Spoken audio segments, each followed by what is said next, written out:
Hello, everybody. Welcome back to the Reds Rundown podcast, hosted by two lifelong Reds fans and journalists. I'm Rob, he's Joe, and we appreciate you taking the time to join us. Joe, how's it going today? It's going all right. It's a busy week. We got some Reds baseball. We got the NFL draft, so I'll be immersed in sports the whole way, just like usual. But it's going to be a fun one. At least we're coming off a series win here. Yeah, we needed it bad, and I think that that's going to be something that we will be discussing at length in today's episode, because I know I have a couple questions about it. I'm sure Joe has a couple questions about it. I'm sure that you all have a couple questions about it. So let us know about those questions in the comments as always. But we will continue with our question of the day. Do you care about Elly's strikeouts if he's doing what he's doing right now? Right? He's hitting above 300. His on base percentage is pretty good. And it's like almost every time he gets a hit, the ball is going somewhere where there is nobody. So, that is something I think worth discussing. Joe and I will at length a little bit later, but I wanted to ask you guys that question so you can be thinking about it as we go throughout this episode. While you're thinking about that, make sure to like and subscribe if you have not already done it. And if you're on Spotify, go find us on Twitter and then go like us and subscribe us. Yeah, on YouTube. So fun stuff. Continuing on here, Mariner series was a rough one for our Reds.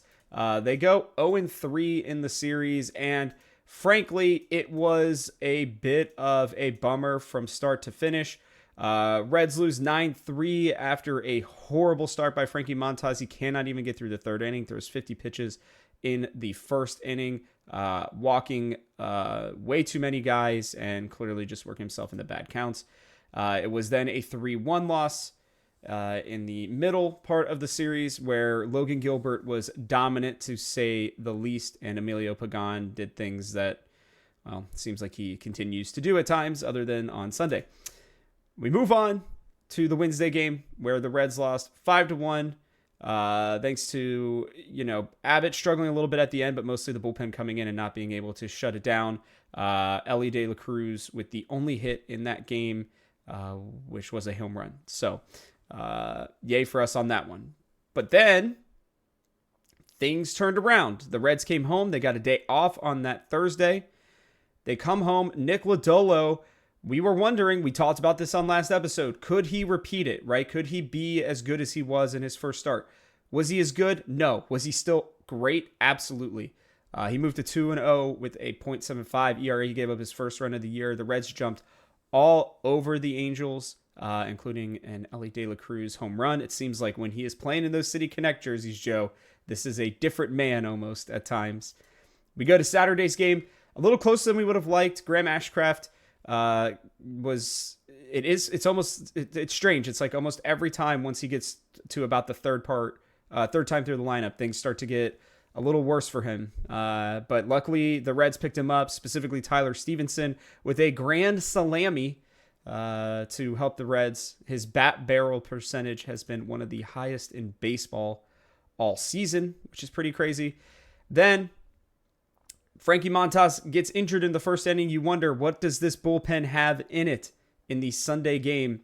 3-0 series win for the Reds. They got hitting when they needed to. It wasn't a pretty game for them, to be honest with you, but it showed the resiliency of this team thanks to the likes of pitchers like Brent Suter and Emilio Pagan, who came in and shut down a pretty okay, at least, Angels lineup. So it ended up being weirdly exactly what we predicted, Joe, where it was a 3-3 week, just not in the way that we were expecting it to be. I would love to get your thoughts on each of these series, and just then we'll kind of hop into our bigger topics for the day. Yeah, I think the theme of both these series was having good long relievers to eat innings because of injuries and bad starts, Yep. both kind of at the expense of Frankie Montas, unfortunately.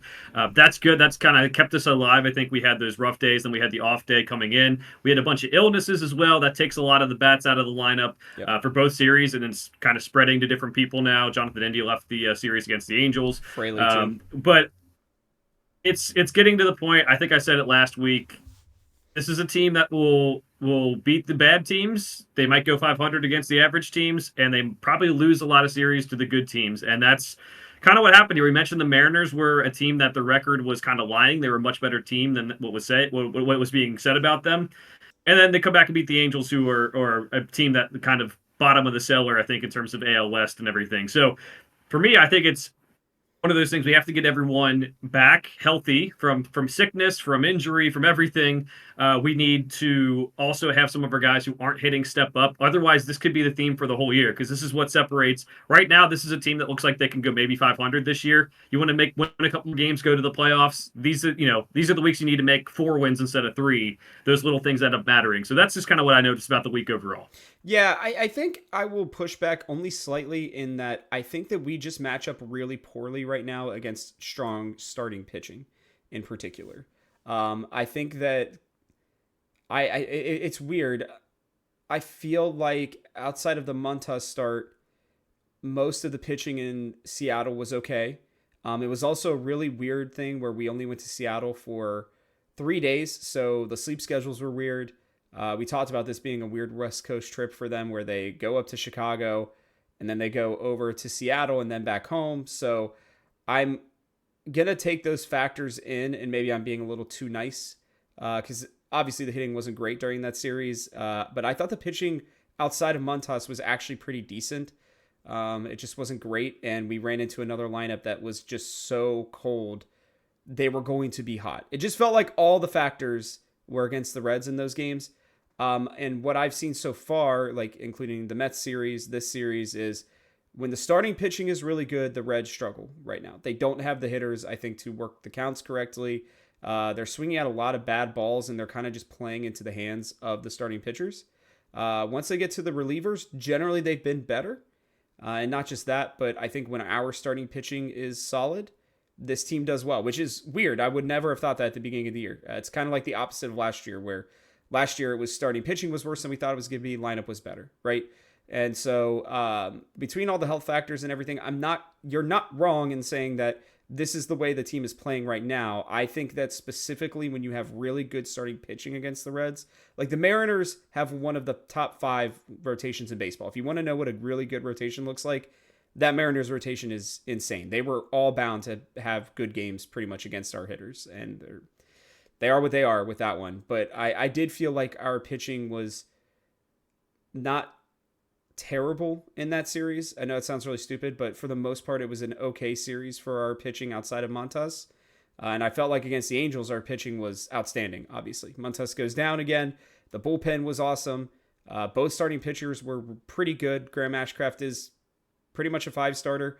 I think we are starting to see that. His stuff is unbelievable, but he leaves over the plate at weird times. He doesn't control it when he needs to. And it's like as the game goes on, his stuff actually breaks more, it feels like. But that ends up being to his detriment because he can't control it as well. So, again, I'm not disagreeing with you wholeheartedly. The only thing I've been noticing is it mostly has to do with starting pitching right now for this team, one way or the other. I mean, I don't know. I think the proof is in the pudding already for this. They're 8-1 against the Nationals, the White Sox, and the Angels. And Sure. yes, like some of they faced some good pitcher. Like Garrett Crochet is a very good young pitcher for the White Sox too. If you take the 8-1 out, they're 12-9 overall. They are losing games to teams that are average, like the Phillies and the Mets, maybe, or even above average, if you want to say, and the Mariners as well. And yes, the Mariners do have good pitching, but I don't think like they lost the series to the Brewers. I don't think the Brewers are anywhere close to full strength with their pitching staff. I'm not really seeing that correlation all the way through. I think maybe based on this week you could say that, but for the whole season, I think it's just they're whipping up on these bad teams, man. They're taking advantage, and it's like this is what comes about when these games happen is like the offense is firing on all cylinders. Also, the pitching is going well, right? Like, so the Angels blew them out the whole series, right? 7-5 was the closest they got. The White Sox blew them out the whole series, and the closest they got was 5-0. And then the Nationals, we did lose one game, but other than that, I mean, we did pretty well for our first series there. So I think that's my philosophy going forward, which scares me for the upcoming schedule that we've talked about so much. We don't have any more gimmies for quite a long time, Like so almost a month. we will see what happens. Right. We'll see what happens with it. That's to me is like we have to show we can beat good teams. I feel like sometimes it's like a mentality thing where maybe we think we're going to lose before we go into these games or something because otherwise I just don't understand it. Because if they played even half as good as they did against the bad teams, the record would be a little bit different right now. I will only say too, the Mets have been on an absolute tear once they figured it out. They are looking like a good team. Philadelphia just put together one of the best 5 like straight starts that has ever happened in baseball. I think their like combined ERA was like 0.45 or something like that over however many starts it was. To be fair, they also went and beat the crap out of the White Sox and another really bad team. I can't remember who it was. The Nationals, you keep giving them like zero credit. They're actually playing decent baseball right now. They've not been great, but they're hovering around 500. Their run differential is pretty solid. Their starting pitching and their pitching in general has been better than people thought. Even people like Jesse Winker are hitting like 340 or something like that, right? So I'm not saying that they're a good team, to be clear. I think that they are an average team currently, especially with the way a lot of the rest of the league has gone. They took the series against the Astros, which I don't know if we're calling them pretenders yet. It's pretty early on in the season, but they have looked pretty rough. And the Angels, even though I know they're not a good team, the Angels still have a better record than teams like the Twins, the Astros, the Athletics, the Cardinals, and they're like a game behind the Giants. So it's still early season baseball to the point where I'm not. The only team that I am 100% convinced is complete trash, well, two, are the Rockies and the White Sox. Those teams are head and shoulders horrible. I think the Mariners have one of the best pitching staffs in baseball. We saw that even coming into the series. The Mets are kind of feeling the same way right now, especially with their hitting coming back around. And the Brewers, look, I don't want to give them much credit either. I think there are a lot of holes in that roster, but they're 7-3. Their run differential is one of the best in baseball. They're doing everything right now. Everything is working for them. Their hitters are all hitting like well above 300, which we know won't happen during the season. They're just starting off really, really, really hot, like scorching hot. So I want to see them come back to earth. I think we caught them at a pretty bad time. I think we actually match up a little bit better against them in the future, like 2-2. I think seems like a reasonable, thing to happen. I think like 500 against them. So I'm not saying, again, I'm not fully arguing against your point. I am more pointing out that things I think are playing out a little differently than even I would have thought so far, where I really truly didn't expect starting pitching on both sides to be our downfall one way or the other. Yeah, we have one series win over a team above 500. That was the Phillies. Took some extra innings. I'm not going to say we didn't deserve it. We won this. We won that series in Philly. We play them again this week. Yep. Another chance to win a series against a team that's above 500. That's just where I'm at with it. If you're, I mean, the teams that we're talking about that we have beaten in series are all below 500, and that's just, I think some of them are going to end up doing worse. And I think the Nationals are fortunate they play in a division where the Marlins are, who they haven't played yet, so they're not like picking up those easy wins. Sure. But I think we're gonna have a lot of those bad teams. We got to pick up those wins, and we do have, some teams like you mentioned who are underperforming expectations, but other teams who are like bouncing back, like the Mets did, and both the Mets and Phillies could be playoff contenders, but they just had a lot of holes in their rosters and lineups when we did play them in terms of injuries or cold streaks and everything like that. So I'm still very optimistic about the future, but right now this team that we have is a very average team that will beat the bad teams, that will struggle with the average to above average teams. And that's what I want to see change. And yeah, some of it is starting pitching, but also, I do think it's just a mentality thing. They got to go into these series. Like, they're playing the Orioles in a couple weeks. Like, that's like a young team that gets a lot of publicity right now.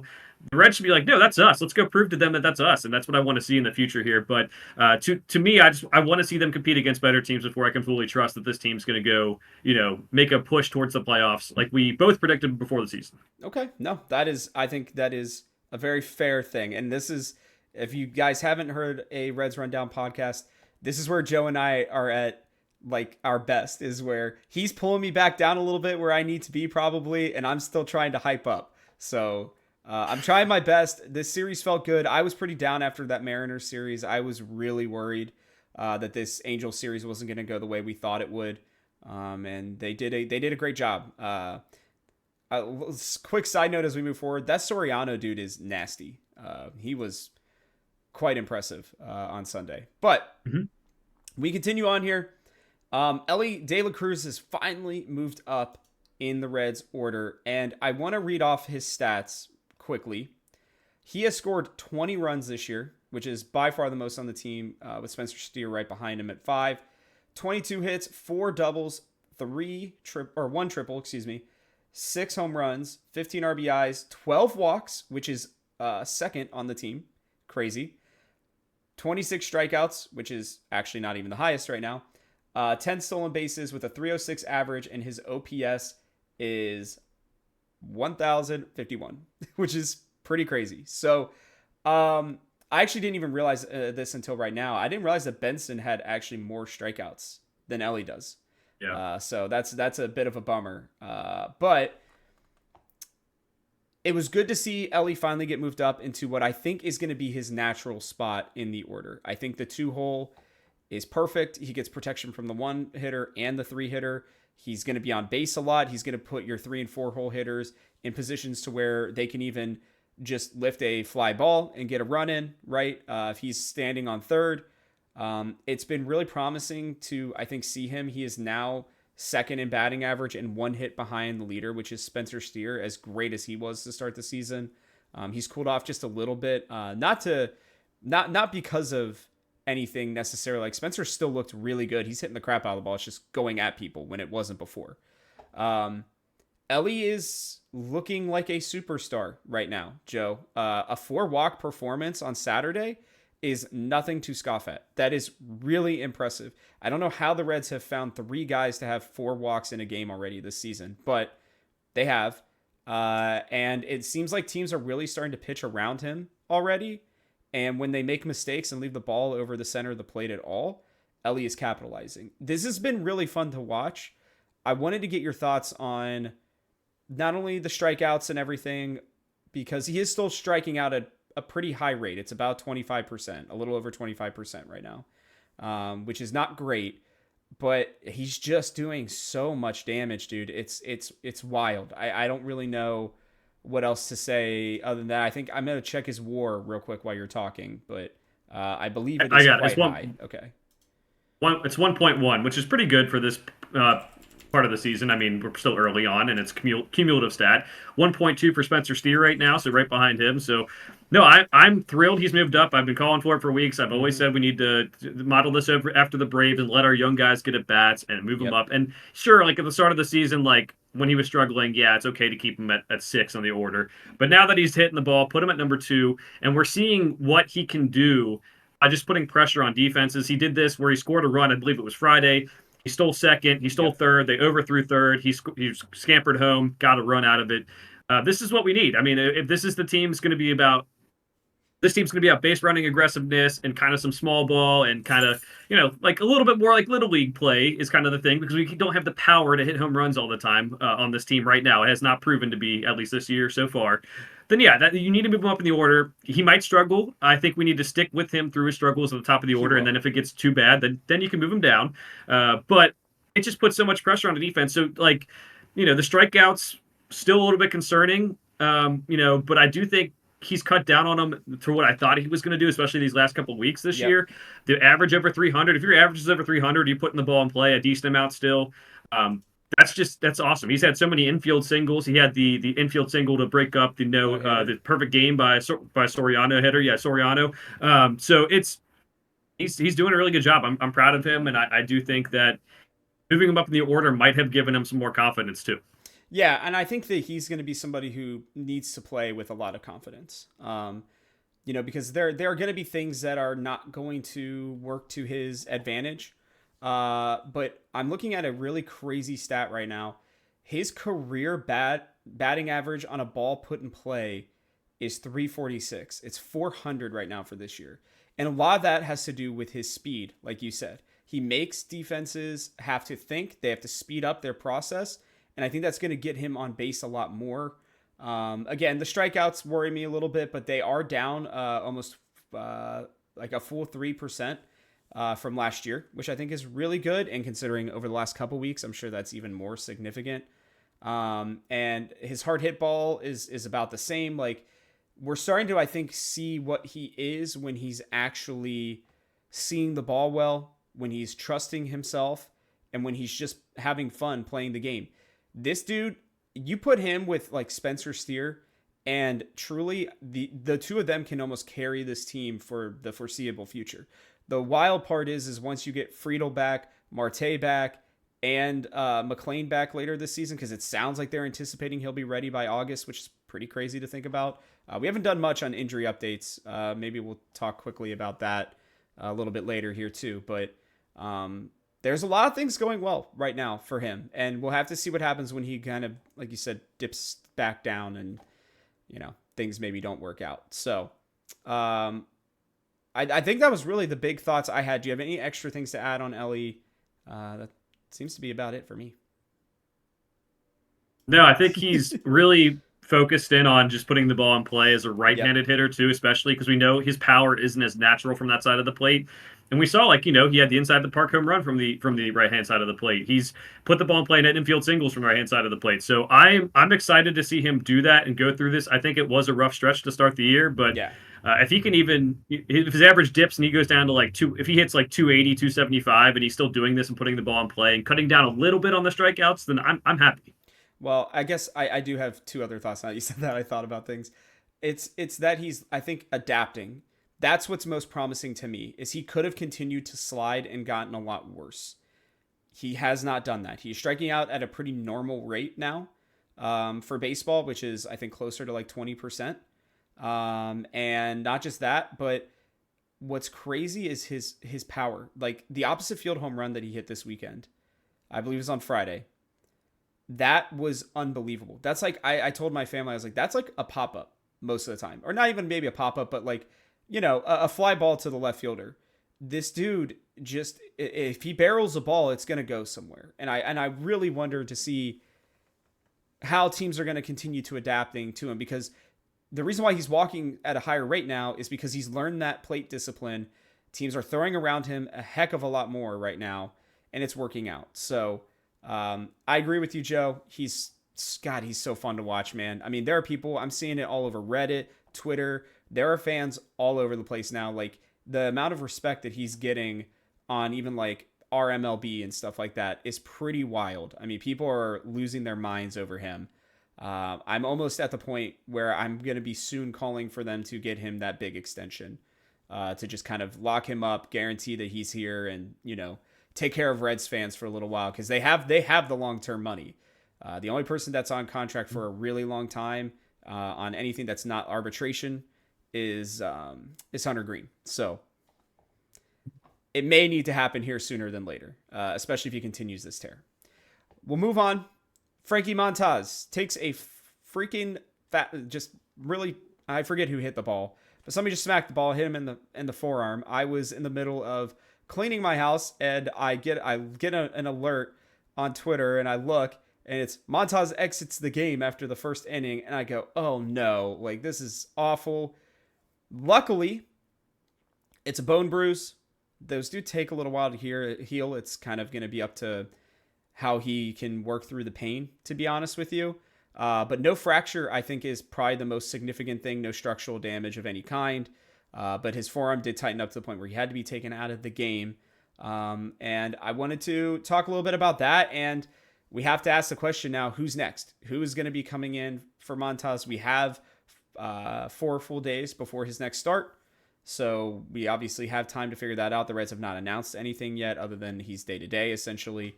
And I'll throw it over to you, Joe, to start here. Where do you see the Reds going with this? I think things would be a little bit more clear if Brandon Williamson specifically was available. He is not. They don't expect him to be available until the end of May. So what do you think they go? I have a pretty, I think, clear answer, but I'm curious where you're at with it. Yeah, fortunate for the Reds that it doesn't seem to be too serious. And honestly, much as Frankie started off the year great, maybe this time off will help him regather himself, because he was really struggling the last 2 starts. I would expect them, I don't know if this is actually going to be the case, but since Williamson is not ready to go, I think they're going to put Nick Martinez back in the rotation and roll with that. They have some guys who are in the bullpen who are getting healthier and healthier. They'll kind of work with that. I don't know if that's the best case scenario for what they should be doing, but I do think that's going to be the move. We've seen Martinez do really well in some of these long relief appearances that he's had, so it kind of pains me to take him out of the bullpen, and especially because there were some struggles he had. Yep. But if he's your worst starter rotation, it's not the end of the world. It's going to be on David Bell too, like we talked about, having to understand knowing when to take guys out of the game, and especially with Ashcraft and Martinez now moving forward, that's going to be the biggest thing because those guys have pitched decently. We'll say decently. Some good games, some bad games, but there's also been some times where they either lose it because of stamina or they lose it mentally, and you just got to know when to get those guys out. So that's my thing is they're probably going to put Martinez in the rotation. I don't know if that's the best thing to do, but that's probably what they're going to do. I think that's the most likely situation, and I think that's probably why people are going to be so mad when they hear this, because I know like Tony Santillan necessarily hasn't had the best start yet to the season. I think there's a chance Sam Moll comes back because I do think that's what they're going to do. I think they are going to put him into the rotation. I think it's just the easiest, most sense. The only other person they could theoretically put in is somebody who has already pitched for the Reds this year and got sent back down is Carson Spires. Lyon Richardson hasn't looked good. Connor Phillips is struggling with his control right now. Last year's one game hero, Brett Kennedy, has not looked good. And Tyler Gilbert, a guy who at once was a promising prospect, has not looked great at all yet down there in AAA. In all reality, like most of the Louisville pitching has honestly looked pretty awful, except for some guys named Evan Kravitz and Brooks Kriske, who I've honestly never heard of until very much right now. So just being honest with you guys, I think it has to be Nick Martinez. And I think they're either going to call up Carson Spires if they decide that they want another long guy in the bullpen to be available, unless if they feel like they're going to move Brent Suter to that role, which then Sam Moll could come up. And then there's still the chance that Tony Santillan comes up as well. He's generally been pretty good still. Like his batting average against is still pretty low. His walks are a little bit high, but he's pitched in the most games for them. He's clearly getting used the most. He's their closer. Santillan still looks like he's got what they need him to have. So I thought it was important that we bring this up. Again, the injury looks like he may miss one start. So that's what they brought Martinez to be. He is a spot start guy. He is a bullpen guy. He has been absolutely filthy in the bullpen, but they're going to have to understand that they need to save up their bullpen as much as they can for that game when Martinez does start, because I think anything past the third or fourth inning is maybe going to be a little too much for him. And maybe they do like a Brent Suter and Nick Martinez day where you get, 7 innings out of the both of them combined. So yeah, that's where I'm at with it. Any final thoughts on that before we move on to your questions for me? Yeah, I think this is I don't think I know. This is a bad time for this injury to happen, not because of Frankie Montas and how he was pitching, because again, he's probably pitched like a major league average pitcher right now, maybe a little bit worse considering the last couple starts. But 13 games in 14 days against some really good competition. So if he misses one start, that sets back everything. Are you using the bullpen a lot? How does that work out? We got the Phillies, Rangers, Padres, and Orioles. Those are all solid teams. Yep. That's what scares me more than anything is like at least Montas, for the first 2 games, you had something there. Maybe you could recapture that, but we'll see if he can go on Friday against the Rangers. Yeah, we will. We're going to hope. Those bone bruises can be literally like a day or two and you're pretty much fine, or they can be multiple weeks. It really just depends. The fact that his forearm swelled up as much as it did instantly doesn't make me feel too good about it, but we'll have to see. We will have to see. Hopefully he'll at least study his film and figure out what's been going wrong for him. Let's toss it over to you. You have questions for me. Well, what are I have they? one I'm question for you. curious. One more topic we have to talk about. I mean, Okay. and yes, there's an illness, but this one. I'll get to the question next, but this is just general discussion here. Sure. CES, Okay. moved down in Yeah. the lineup. We said we're not going to criticize David Bell as much about the lineups, but he did. I'll give him credit because I want to make sure he gets credit. He moved him down Yep. in the order when he came back from the illness. He's bad right now. He's really bad. Oh, They need to keep on moving him down if it doesn't work out. Batting 185. He has 1 walk on the season. Yep. So again, I mentioned he's not a three hitter. He will never be a three hitter in my mind. It's just not going to happen when you have that type of plate All right. discipline. He can be a very good cleanup hitter, but he has the most at bats on the team, and partially because an at bat doesn't count into a walk, but like Yep. most at bats on the team, one walk. So we're talking about Elly's plate discipline. Encarnacion Strands is way worse this year. You have to keep on moving him down. I didn't want to take his confidence away by moving him down too soon, but we're getting to the point now where there's fans on Twitter who want to move him down to AAA, and I hate to tell them that like I don't want to do that, but like if it keeps on going this way, they need to find a way to get through to him. So, Rob, any thoughts on that? Because one walk, there is only one other person who has just one walk, and that's Nick Martini, who's played in a lot of games, but hasn't have like half of the bats is what DES has. So I think he's going through what a lot of young hitters go through, especially ones that are as aggressive and have come up being able to hit the ball as well as he has, right? Like his entire career, he has hit the ball well. He is not hitting the ball well right now. And not just that, but they're getting him on a lot of similar pitches. The way I see them pitching him is, for those of you who may, sorry if this is a little bit traumatic for you, if you remember when Suarez was going through his can't hit a breaking ball away type stuff. And that's kind of what it's looking like with CES. It's either that or they're going fastball up and in with him right now, which is striking him out a pretty considerable amount. I'm going to chalk up some of this to the Reds' entire lineup basically being young guys, right? Benson, him, and Elly De La Cruz have combined for 81 strikeouts this year already in 21 games, which is pretty wild when you think about it. That means they're combining to average almost 4 strikeouts a game right now. So definitely not great from your young guys. I see more than anything a confidence issue with him, Joe. Is he's guessing on a lot of pitches. He's not trusting what he's seeing instead. He had a swing yesterday where my dad goes, and pardon my French, what the hell is that?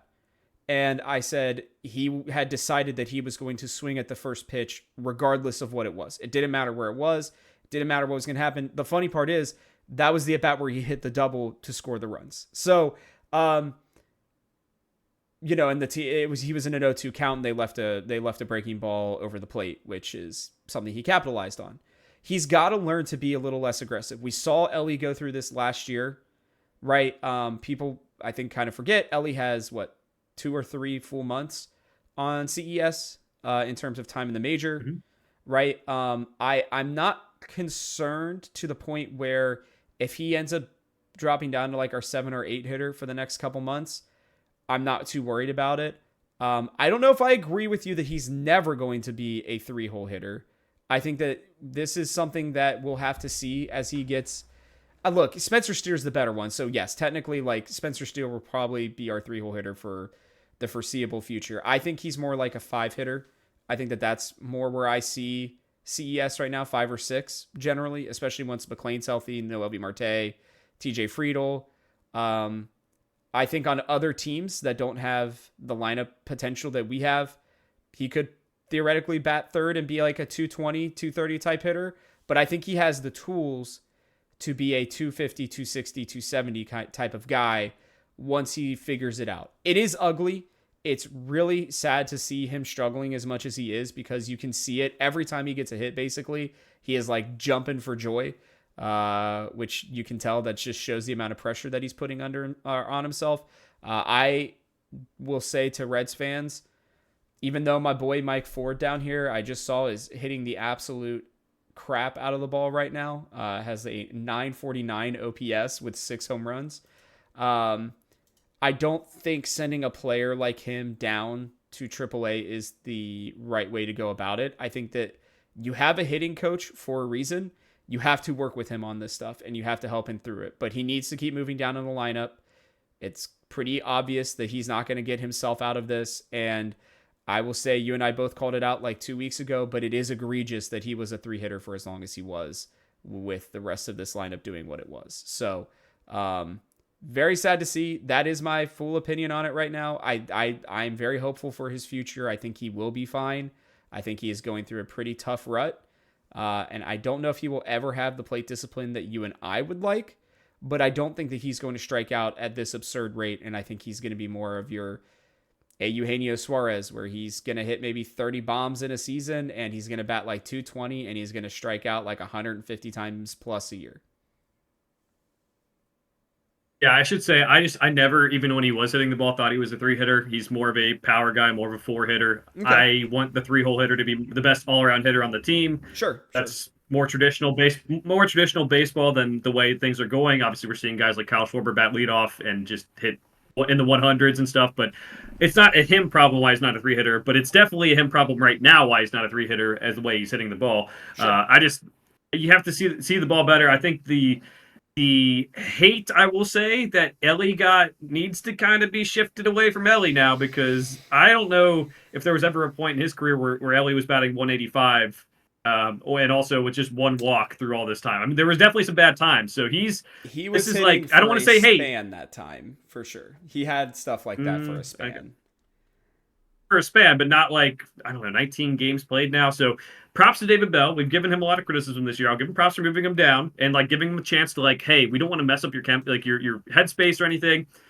Never should have been a 3-hitter. He is not a 3-hitter in my opinion. Shouldn't be moved down in the order to 4 at the minimum when he's playing his best, and if not, probably more. So that was kind of my thoughts with him. I think he just needs to move down in the order, take some pressure off, and just say, hey man, if you don't get a hit, it's not the end of the world. Like, it's gonna be fine. You're the 7-hitter. We don't expect you to hit as much. So that was my thoughts with CES. It's something that we'll have to keep on tracking in the next couple of weeks here. Hopefully he goes on a tear, because he was hitting the ball decently hard, but we've seen guys like Tyler Stevenson do that as well, and he's now getting his hits to fall in. So the other thing, Rob, question for Rob from one of our listeners. I had not told Rob about this up to this point. It is, why does Rob love Graham Ashcraft so much? And I think I know the answer, and I think it's going to stem from a lot of potentials that he has. But a listener was just kind of like, hey, we just haven't seen Ashcraft proved it yet. And I think that's where it lies, but I'll let you answer, buddy. I will give you one quick thing I went and looked up.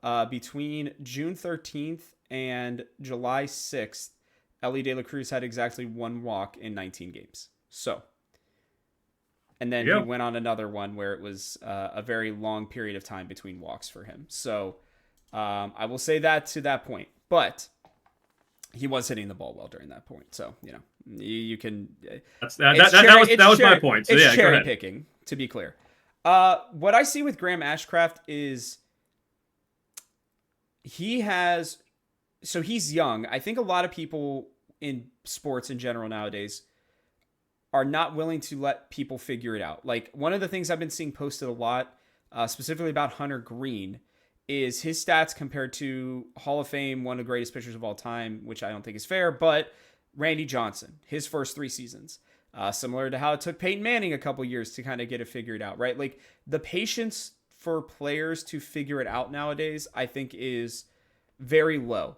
And the reason why I like Ashcraft so much is because if he's your 4 or 5 starter, he's a very good 4 or 5 starter, right? Like, I think we are expecting to have, everybody wants a guy with a 3 or less ERA. Everybody wants a guy who's huge strikeout numbers, low walk numbers. What I see when I watch Graham Ashcraft is a wicked just arsenal of pitches. Almost everything that he throws moves, again, to his own detriment.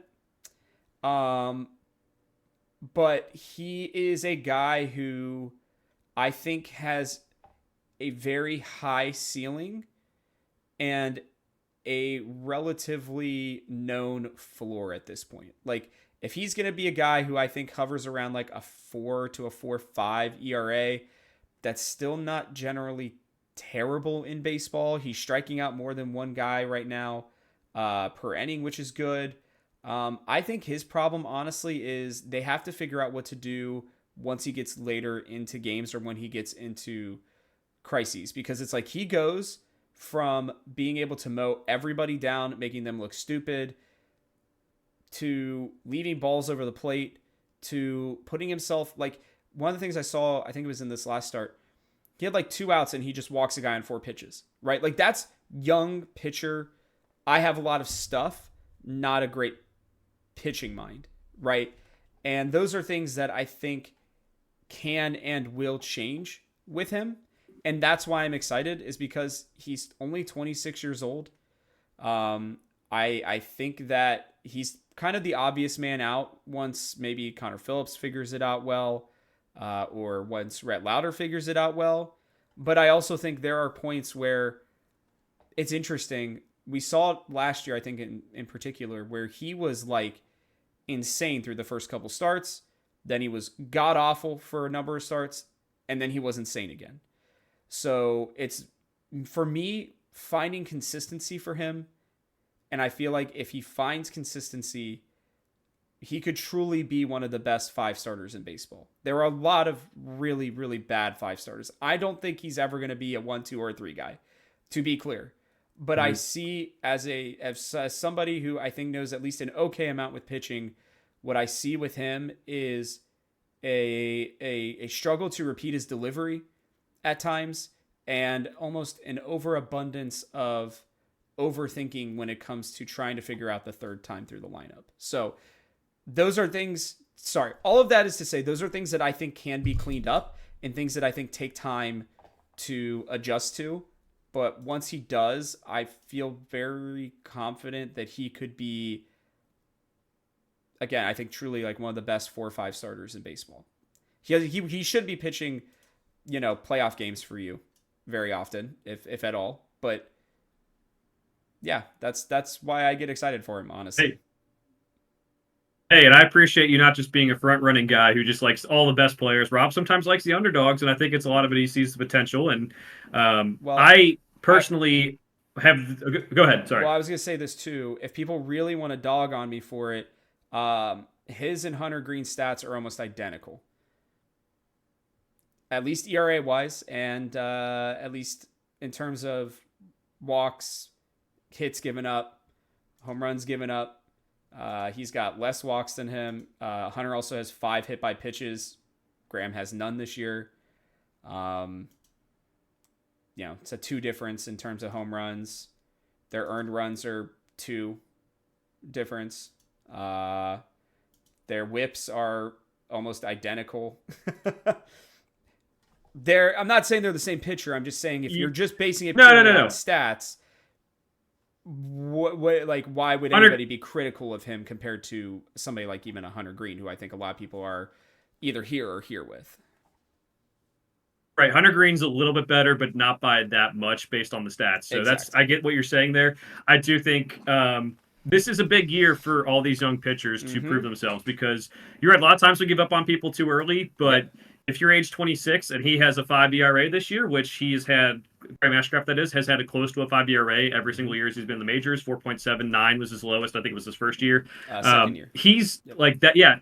Second year. Sorry. He's got to start figuring it out. And then, otherwise you can't afford to have these guys being in your rotation when you're trying to make a push for the playoffs. So I do think he has the potential to be a very good 4 or 5 starter. He will never be anything more than that. I do like how he battles tough. I do like the break in his pitches, but I do think there's this is almost need to have a kumbaya moment, where you need to kind of say, hey, let's give him some time here, and talk about the pitchers and how they're going to figure it out. And there's going to be times where Lodolo is hot right now. That's great. Next week, Hunter Green could be hot. And then the week after that, Ashcraft or Abbott could be hot. So I'm with you. I do think that Ashcraft gets the luxury of having these next couple months to figure it out and to be more consistent.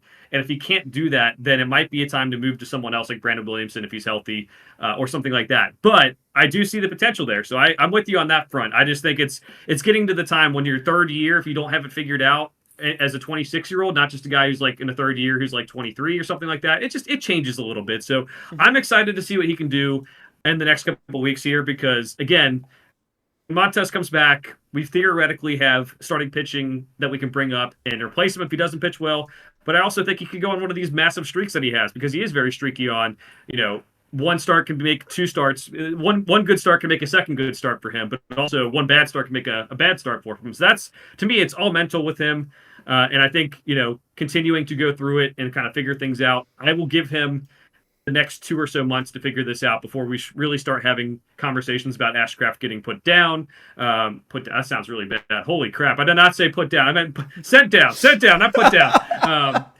Yeah, we'll give him 2 months here. If he can get the ERA closer to 4, that then I think we can be comfortable. That'll be a nice heap of games to judge the data on. So I'm not criticizing your love of Graham Ashcraft. I do think it's time that some of our young pitchers do step up in the progression. Otherwise, we're sitting here with guys who we're giving too many chances to, which has happened with the Reds before.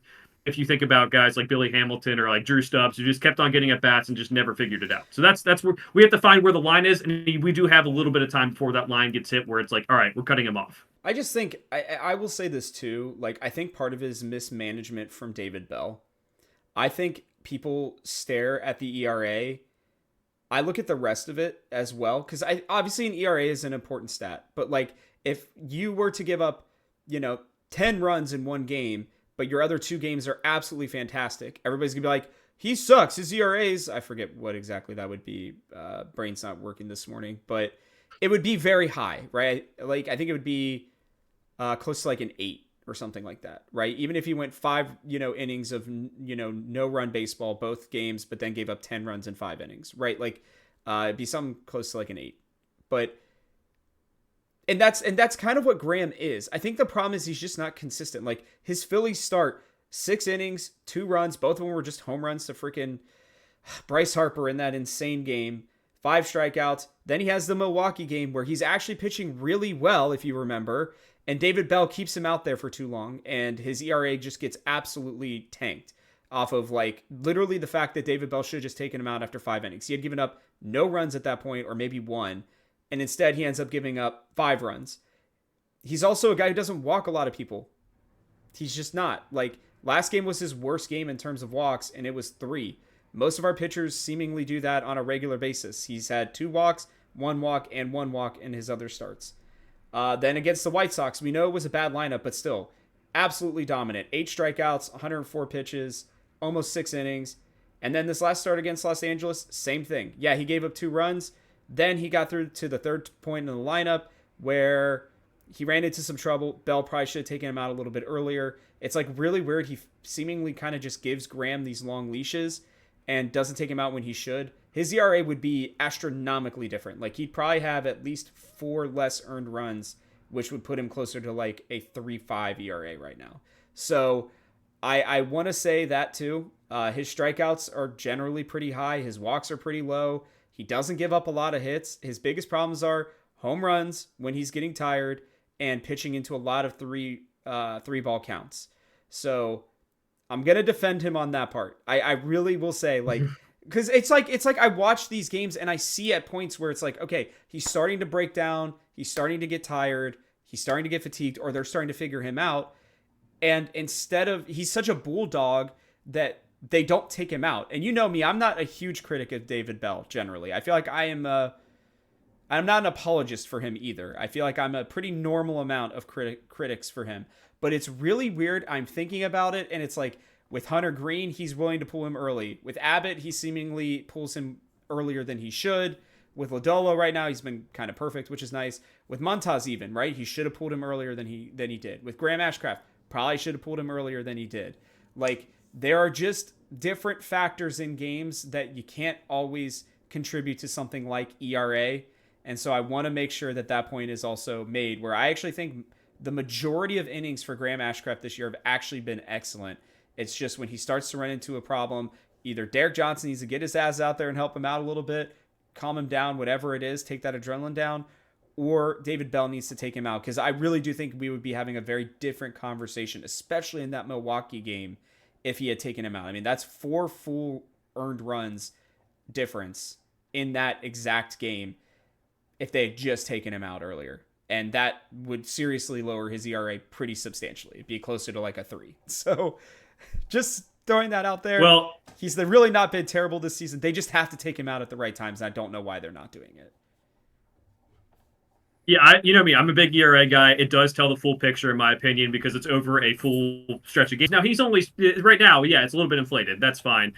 But he needs to learn how to go farther in the games himself. It can't just be the manager has to save you 1. He's got to figure out how to get the guys out. If you don't have your stuff, how to do that. And number 2, if it comes to it, we just gave David Bell a contract extension. So if they don't figure out how to get Ashcraft out of the game what he's done, which again, some of these times it's not like he has 100 pitches thrown. It's like 70, which is he needs to figure that out on his own. Sure. But guess what's going to happen? David Bell's going to be here for a long time, and Graham Ashcraft's going to be gone. May not be totally his fault. That's how it works in sports. So I do think that ERA does tell a bigger picture than Rob is letting on here. I do think that right now it's inflated because it's early in the season. But if we're yes. In June and if we're in June and his ERA is still close to 5, then it's like you have to start having some conversations about it, and that's where I think we're going to go with it. But again, the potential's there. He does show some good potential with a lot of his breaking stuff. A lot of the times, first and second time around the order. But David Bell needs to figure out what that sweet spot is. Like, hey, he's not tired physically, but this is where he always gives up the big hit. This is where he always gives up the home run. Maybe we should take him out. So I feel the reason I bring up this question was it was a fan question. We love when fans ask questions. Yes, one, ask more. But two, I feel like we're going to get to a month or two from now where it's going to get to that line of like, hey, David Bell's likely not changing how he's doing things. That means it's bad for Graham Ashcraft. So Graham Ashcraft has to change more than David Bell does in terms of figuring out how to get those guys out. And it stinks. You're right, because I do think he has different leashes for different people, and I don't totally understand the decision making. And I've said my biggest criticism of David Bell is how he doesn't let some starters go far. I think other times it's like he puts in too much like bullpen stress on other times. And I do want to see these guys go further in games, these young pitchers, but that's what I'll say. I'll put a bow on it. I do think he's still got potential. I do think he needs to step up in these next couple of weeks here. And I do very much love ERA. Even though it is inflated right now, I think he has a chance to get it down this week, although it's a tough schedule. So again, things aren't looking that favorable for us for the Reds this next couple of weeks here. Let's hope that guys like Ashcraft can take a step forward, as well as like Montas, being in the rotation helps everyone else and not have to force innings either. My last bow that I will put on it is the guy doesn't even have 50 starts in his career. He doesn't have 300 innings.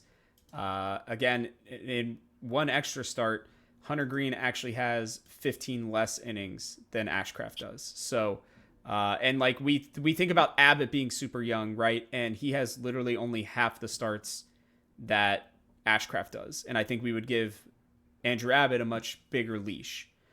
Obviously, because he's still, it's 25 starts less, which is a full year essentially. But my point is that he's still very young.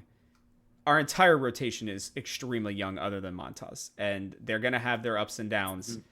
I mean, it's like Lodolo was lights out last year, and then he was so bad even before his injury that his ERA was a 6.29, but it was only in 7 starts. So, yeah. I don't know. I think we can agree to disagree on certain aspects of ERA, especially in the way that today's game goes. But because I think a 3 ERA is a lot harder to get in today's game. So if you're able to have a 3 ERA, I think it's a lot more. I'll say a lot more special, considering the best team ERA in baseball. There are only 4 teams within a 3.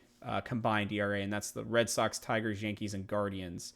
The Reds are actually 12th with a 3.92, which is pretty much average. So if you're about a 4, technically you are an average pitcher. So we will have to see.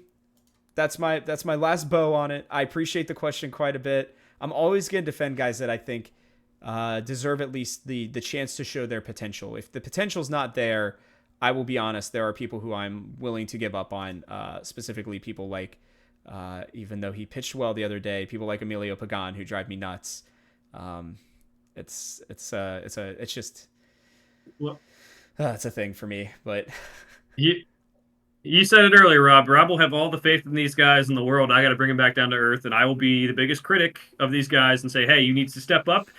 And sometimes it means Rob's telling me, hey, give him more time. And sometimes it works out, and sometimes it doesn't, and it's how it goes. So I appreciate Rob's passion for these guys, even though I disagree with his assessment a little bit on Ashcraft. I still think, again, we could be in 2 months, and it could be like, hey, his ERA is down to 4.1, and I'm thinking, hey, that's great. So we'll see what happens. I would love that. That would mean this team is doing really well. Again, if that's your 5 starter, guys, that's about damn near perfect. We head into our games moving forward. Phillies come into town for 4 before we head on a trip to Texas and to the Rangers to start a West Coast trip of, I think, Joe and I's nightmares, potentially. So let's go through this. And this is also going to be our first week of full games every single day, by the way. We've either had a break or a rain out, something like that.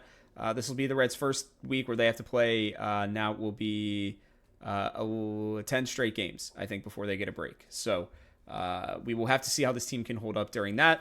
I'm not feeling very favorable about that, just to warn everybody currently. But we have in the first game on Monday, it's going to be Hunter Green versus Ranger Suarez, who's been off to an absolutely blistering start, as is most of this Phillies pitching staff, to be honest with you. Then we have Andrew Abbott versus Christopher Sanchez, Nick Lodolo versus Spencer Turnbull, who has apparently refound the fountain, well, not fountain of youth, but the fountain of I can remember I can be a good pitcher, which has been, again, wild to see with him.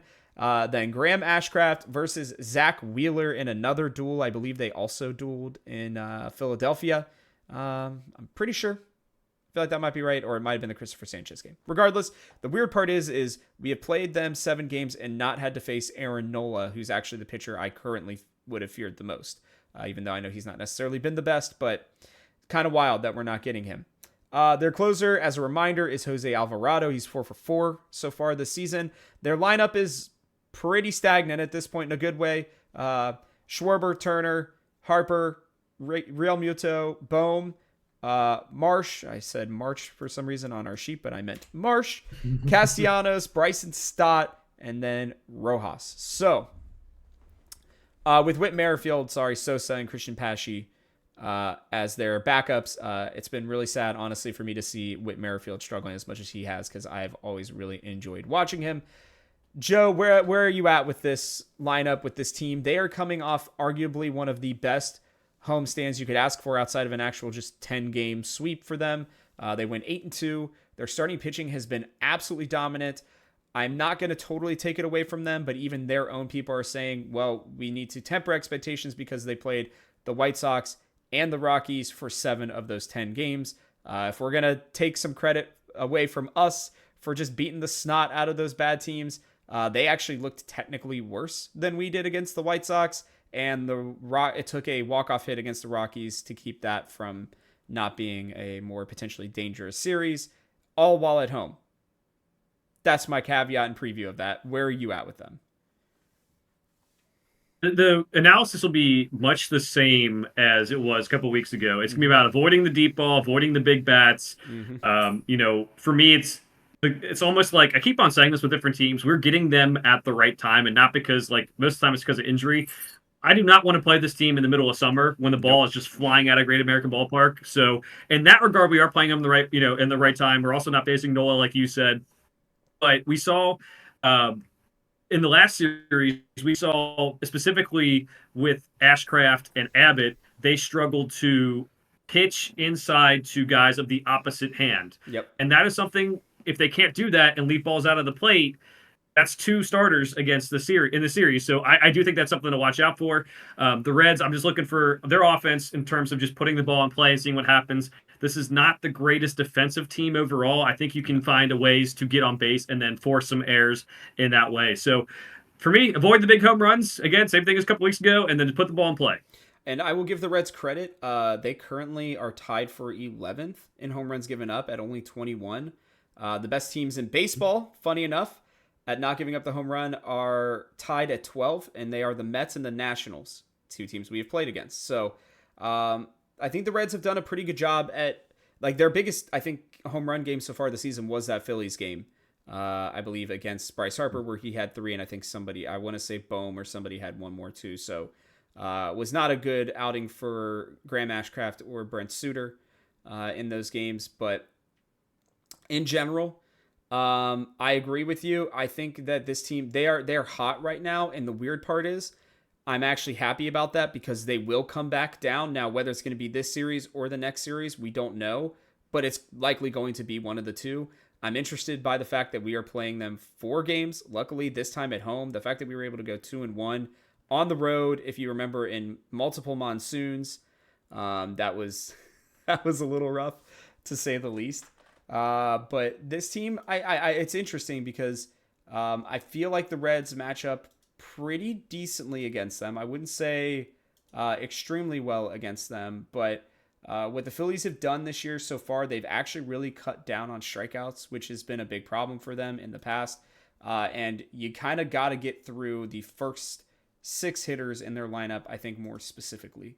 I think once you get to Castellanos, as much as I know Reds fans love him, he has been pretty awful. He's got one of the worst WARs in baseball right now. It's been kind of wild to see him completely fall off, but their lineup is still decent throughout. Bryson Stott is actually not a bad player. Again, Castellanos really isn't. Their 9-hole hitter, whether it's Rojas, Merrifield, Sosa, or Pesci, are not great hitters. Just overall, they've struggled quite mightily. But I think honestly, even if you can get through Real Muto and try to pitch towards the back half of this lineup, I think you have a pretty decent chance to beat them. The bigger question for me right now, Joe, than their lineup is going to be their pitching. Their pitching has been really freaking good. I don't know how to say it without swearing because it's really impressive. Let me bring this up. Apologies, I had it here just a second ago, but I clicked off of it. Their starting pitchers currently, their ERA is, where is this? Here we go. Their highest ERA is a guy who I actually think is maybe not is easily their second best pitcher and an ace in most staffs in Aaron Nola, and he has a 3.16 ERA. So the conversation we were having about Green and Ashcraft and everybody else, like they would be looking like for sure outs on this lineup. Now that's to be clear, there are some guys who I think are still very beatable. I think Suarez, I think Sanchez, and I think Turnbull are well pitching above their general marks for the season. So I'm going to be watching that. Sanchez has the highest batting average against, but my Lord, they are like a 238 batting average against is very low. And that's their highest one. The lowest being a 130 against Spencer Turnbull. We saw how that game was for us. We struggled against them. They're not walking a ton of guys. Their strikeouts are relatively high, like I said, in general. And I guess the last note here is that Zach Wheeler had a no-hitter through 8 in his start this past weekend. So, listen, the reality is our guys are going to our lineup specifically has to figure it out. It is not ideal that we are having to start almost every single backup on a Sunday game. Injuries, illnesses, the fact that Fraley and India have been sick, it's going to spread to somebody else at some point here. We're just going to have to accept that. CES is going to have to step up. We're going to have to pray that Elly and Steer just don't get sick for some reason. And I will say the cavalry is coming. We will be getting help throughout this season. If we can make it through May, we're going to be all right. So that's what we have for the Phillies series. I am personally going to give my prediction. I'm actually going to still go 2-2 in this series. I know it sounds bad, but we do play pretty well at home, even though I know our road record's been pretty strong up until the Mariners series. But I do think that we're in a pretty good position, Joe, personally, to go at least 2-2 here. Left-handed starters have been our kryptonite, it feels like. Ranger Suarez is the only one in this rotation. So I think that gives us a decent chance. I think we're going to find our way to some wins. I think Abbott and Lodolo, I believe it's Lodolo's pitching in this series. Brains farting. Yeah, okay. I think that Abbott and Lodolo are our best potential chances against Christopher Sanchez and Spencer Turnbull. We'll have to see if Green does what he did in his second outing, then I think we're going to have a pitcher's duel on Monday night in Great American Ballpark. But other than that, I don't want to push it any more than 2-2, and I'm not just saying it to be conservative. I really do think we have a good chance. What about you?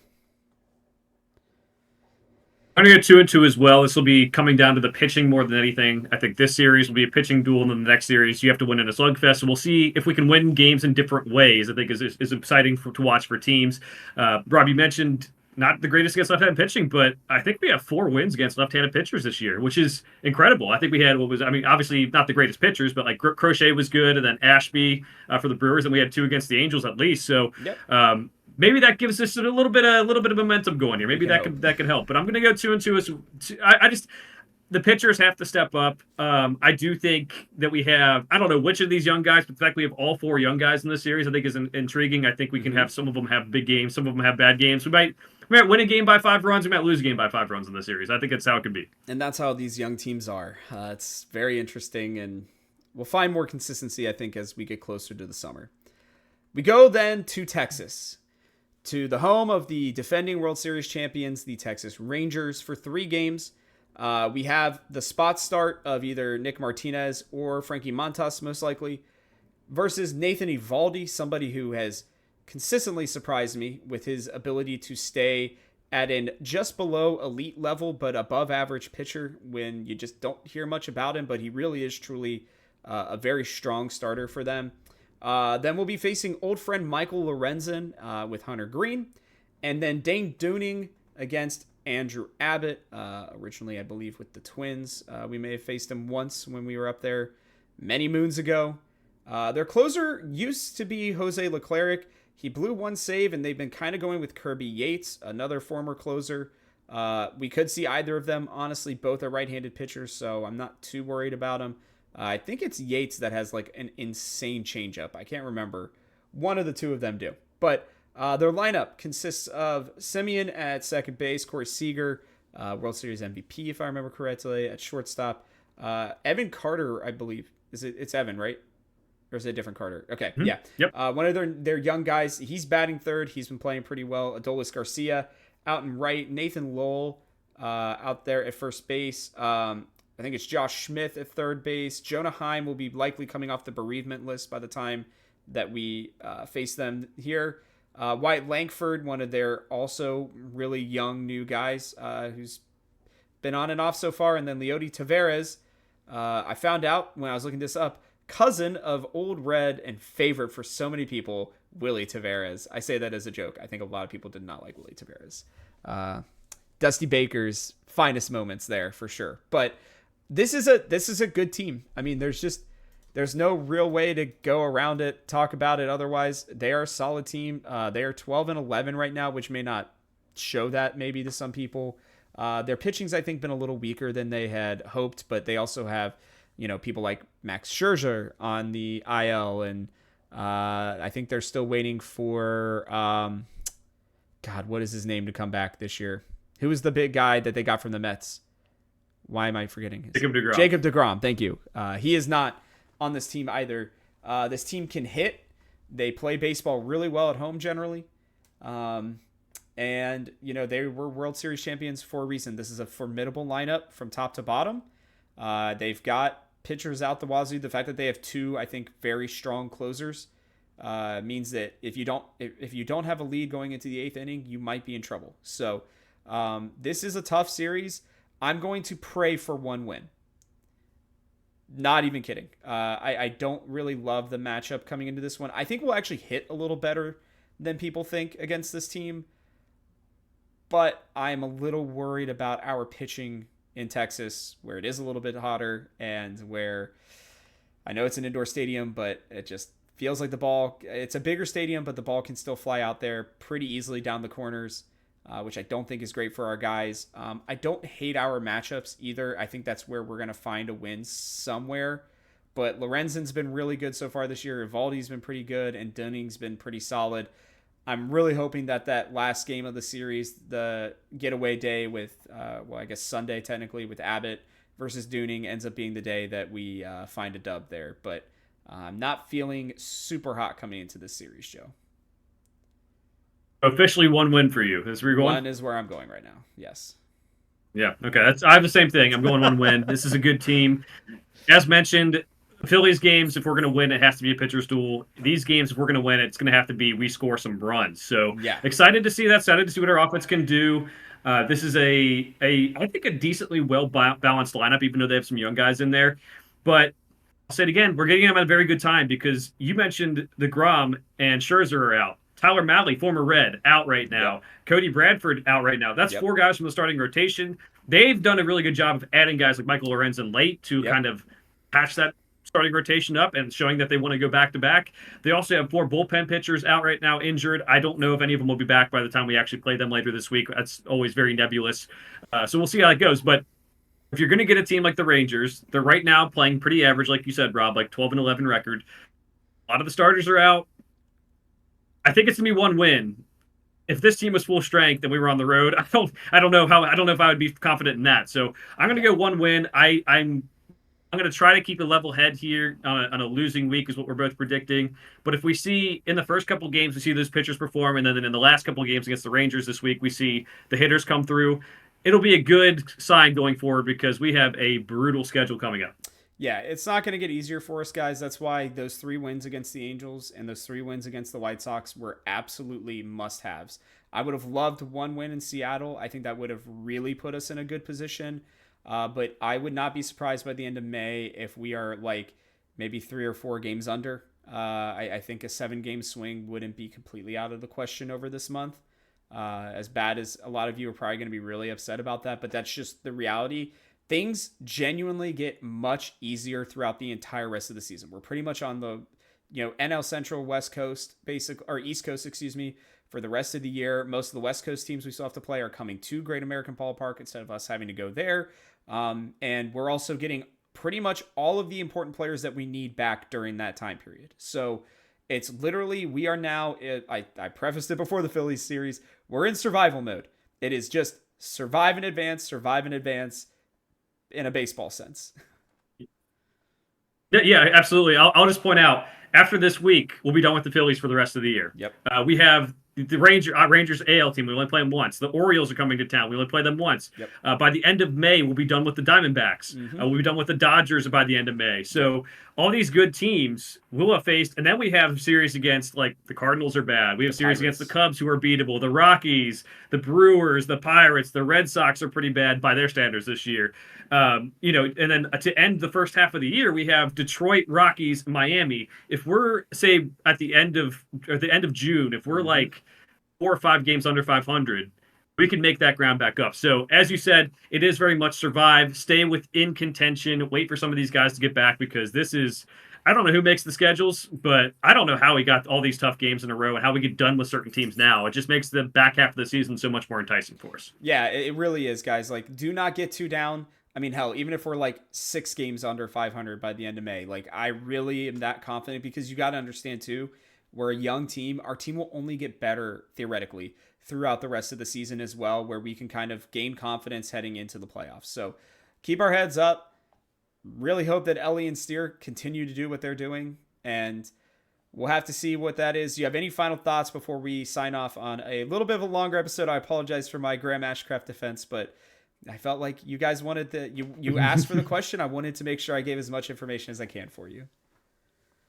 No, I just appreciate all the questions. Be a busy week with the draft and Reds baseball. I'm excited for it to see how it all goes, and looking forward to seeing how we battle this tough schedule. It's nice to have the easier games later on, Rob, but it's also, I want to see how we stack up against these good teams and see if we can get some series wins against some of these better teams as well. Yeah, I really hope so. I really do. I think this team has a lot of grit, and I think that can matter a lot more than people realize, especially in a season as long as baseball. So, no, we appreciate you all who are watching. Make sure that you like and subscribe, leave a comment below, all that jazz.